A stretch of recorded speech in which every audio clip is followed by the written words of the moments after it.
6 days a week, 12-hour shifts. You can always do something right, even if it's going wrong. Is this what you want to do, or is there something else you would like to do? Get a mentor. We live a life of abundance.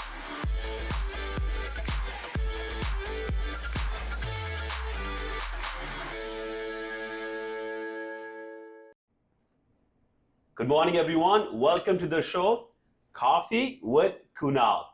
This morning, I have Ed over here with us. Ed has a really interesting story and background. He's based out of Houston, Texas, but he's not only a business owner and entrepreneur, but he's also a writer. And very recently, he wrote a book. We're going to talk all about that today with Coffee with Kunal. Ed, welcome to the show. Thank you for having me. I'm excited to be here with you.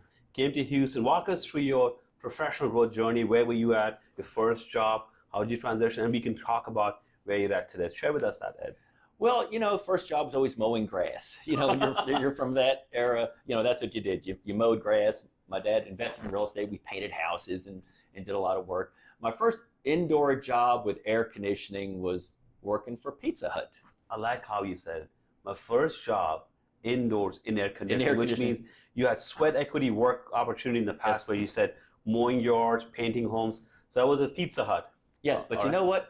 I, to this day, love mowing yards. Really? Oh my God, I'll drive past someone mowing their yard and I'm envious. Believe it or not, I'm envious. Listen, I have a nice backyard, front yard. You welcome any day, any weekend to come out. I'll be with a smile on my face. The interesting thing about my work at Pizza Hut, I worked there while I was in high school, was I never ate a pizza. I was 25 when I had my first pizza. So you're saying you worked at Pizza Hut? And I just never was interested in pizza. Why is that? I didn't Everybody loves. Who does not love pizza? I know. Looking back, it's just one of my bizarre things. My kids made fun of me because I didn't have mac and cheese until a couple of years ago. Okay. And my daughter actually a couple of months ago filmed me tasting Dr. Pepper for the first time. Okay. I'd never tasted Dr. Pepper or had a grilled cheese sandwich. All right. So it's just weird. I have certain food things. I didn't have peanut butter or bananas until I was in my 40s. I never had an interest in taste. Peanut butter and jelly. I had my first bite of a peanut butter and jelly sandwich about 3 months ago. Yes. So since we're talking about food, what kind of food cuisine do you love? Oh, barbecue. Barbecue. That's your go-to. Yeah. Any cafe, I've got to pull over and have a country breakfast or a country lunch. I love independent restaurants and love it. And a lot of great Pizza Hut is where you came in first. Yes. As a college kid. And you were as a high school kid. As a high school kid, sorry, not college, high school kid. Walk us through what happened after that. And then after college, I joined the Coca-Cola Foods division. And I was working Houston again? In Houston in the Minute Maid division. Okay. And this is when Minute Maid just came out with fresh squeezed orange juice. Okay. So my division was to convince grocery stores to move milk over and put in the fresh squeezed cartons of juice. Minute Maid was the first to come out, then Tropicana. But getting these grocery stores to cut their milk section down, that was a tough sale. Mm-hmm. However, we had the Coca-Cola company behind us. So we'd come in and say, listen, next Sunday's Chronicle is going to have a free coupon for Minute Maid, carton of Minute Maid orange juice. You are either going to have it for your clients or you're not. Mm-hmm. So that was interesting. And then when we achieved 100% distribution, I basically was so successful that they offered me a transfer outside of the city to Detroit to stay with the company, and I was not moving. So then I left that company and I got involved in a wine distributorship. And from that wine distributorship, I ended up working for the Remy Martin Cognac Company. Oh, wow. A great job going to France, learning about cognacs and champagnes and I'm going to pause you here. You said Pizza Hut, you worked there, did not eat pizza. Minute Maid, did you drink the juices there?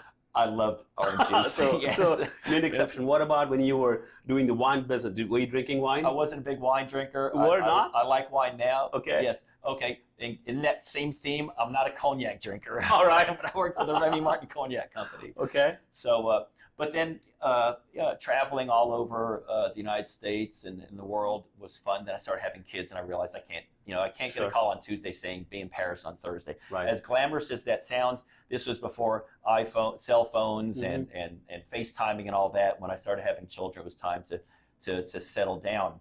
I bought my first home, and the real estate transaction was a disaster. So I decided never again. So I started taking real estate classes. And I had a brother who was in the mortgage business, and I fell in love with the financing side. So I spent 19 years in the mortgage business. 19 years? 19 years. Wow. I was president of the Bankers Association, the Broker Association, and went to DC for legislative conferences every year, went to Austin with realtors every 2 years for legislative. I loved that aspect of it. And then about 6 years ago, I felt like I accomplished everything that I wanted to accomplish in the mortgage industry. I was busy, but here came DocuSign. Right. And I felt a disconnect. I'm meeting people for the first time at the closing table. I'm not establishing relationships. And I thought, maybe it's a younger person's game. But at the same time, my daughter stayed at a Marriott for a religious retreat. And when I picked her up, she had a rash all over her bodies. And she was not feeling well. And I called her pediatrician, and he said she was in a toxic environment. So that kind of led a path to learning about toxic environments. A hotel room is a toxic environment. I paid a lot of money for that hotel retreat, and she comes home sick. I'm sorry, I got to find out why. So I learned about dust mites and bacteria and germs, and I thought, all self-study. All of that, yes. I got on some webinars and talked to some people, and it was at the time where I got connected to a CEO of a company that was recalibrating chlorine dioxide.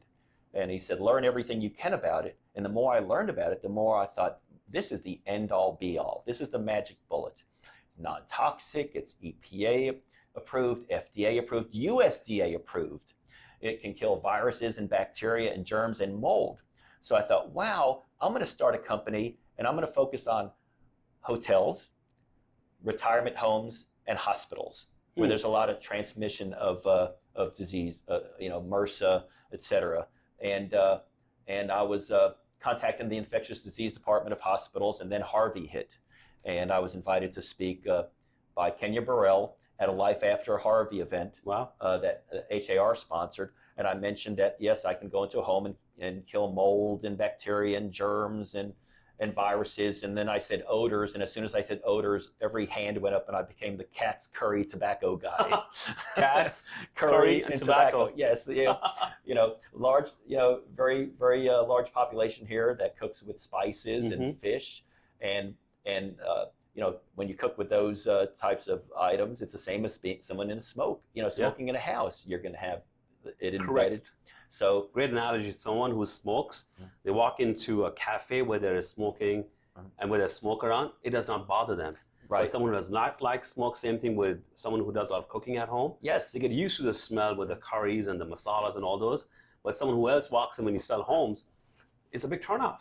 I walk into a home that smells like masala and I get hungry. I'll tell you that.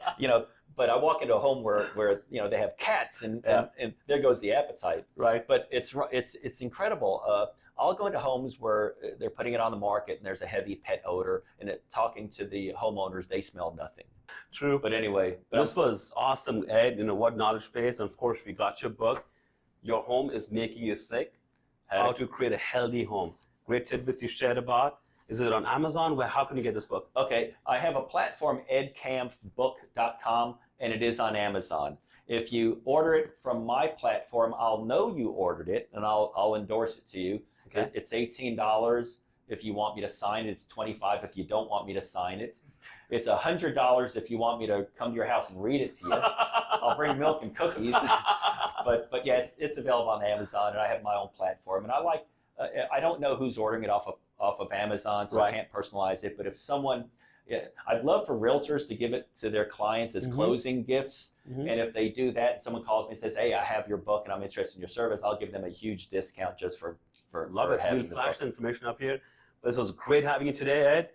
Thanks for sharing all your knowledge and expertise. And Cheers. Thank guys, you. this is Ed. Reach out to him if you need your home to be smelling good.